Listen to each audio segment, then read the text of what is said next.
നീതിമാന്റെ ശ്രദ്ധയോടുകൂടിയ പ്രാർത്ഥന ഫലം നൽകുമെന്ന തിരുവെഴുത്ത് മനസ്സിലുണ്ടെങ്കിലും എത്ര അശ്രദ്ധരാണ് നമ്മൾ പ്രാർത്ഥിക്കുമ്പോൾ.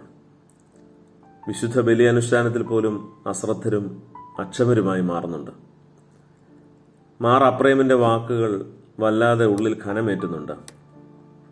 കർത്താവേ, നിന്റെ തിരുശരീര രക്തങ്ങളെ കൈകളിൽ ആഘോഷിപ്പാനും അവയെ അനുഭവിപ്പാനും ഞാൻ എന്തുള്ളൂ എന്ന് പറഞ്ഞാണ് താൻ ശമ്മാശ പദവിയിൽ നിലനിന്നു പോകുന്നത്. വ്യക്തമായ കാരണങ്ങളുണ്ട് അദ്ദേഹത്തിന് പുരോഹിതനാകുവാനുള്ള വിമുഖതയ്ക്ക്. അദ്ദേഹം പറയുന്നു, മാലാഖമാർക്ക് പോലും കൈകളിലെടുക്കുവാൻ അനുവാദമില്ലാത്ത തീക്കട്ടയാണ് അശുദ്ധിയുള്ള ആദരങ്ങളുള്ള മനുഷ്യന് നൽകപ്പെടുക. യെശയ്യാവിന്റെ പുസ്തകം 6-ാം അധ്യായം മനസ്സിൽ ഉണരണം. വീണ്ടും പറയുന്നു, സ്ത്രീകളിൽ നിന്ന് ജനിച്ചവരിൽ ഏറ്റവും വലിയവൻ പോലും ഉറക്കെ പ്രഖ്യാപിച്ചത്, നിന്റെ തിരുമുമ്പിൽ വണങ്ങി നിന്ന് അവിടുത്തെ ചെരുപ്പിന്റെ വാറഴിപ്പാൻ പോലും ഞാൻ അയോഗ്യനാണ് എന്നാണ്. ദൈവമേ, നിന്റെ തിരുശരീരത്തെയാണ് ഞങ്ങൾ സ്ത്രീകളിൽ നിന്ന് ജനിച്ച ഈ ചെറിയവർ സ്പർശിക്കുന്നത്.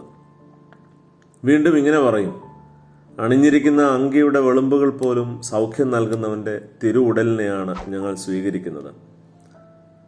തൻ്റെ ഉമ്മുനീരിൽ പോലും വെളിച്ചമുള്ളവൻ, അതിനെ മണ്ണിൽ ചേർത്ത് കുഴച്ച് കണ്ണിൽ പുരട്ടി കാഴ്ച നൽകുന്നവൻ തന്നെയാണ് ഞങ്ങളിൽ പ്രവേശിക്കുന്നത്.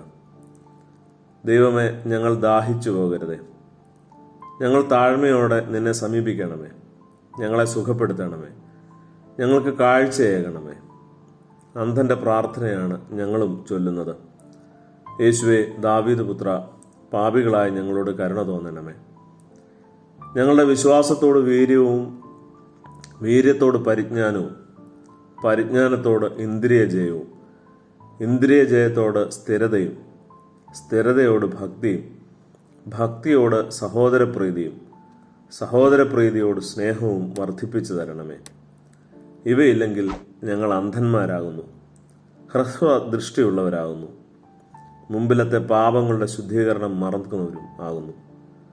ഞങ്ങളുടെ വിളിയും തിരഞ്ഞെടുപ്പും ഉറപ്പാക്കുവാൻ ദൈവമേ, ഞങ്ങളെ സഹായിക്കണമേ. ആമീൻ.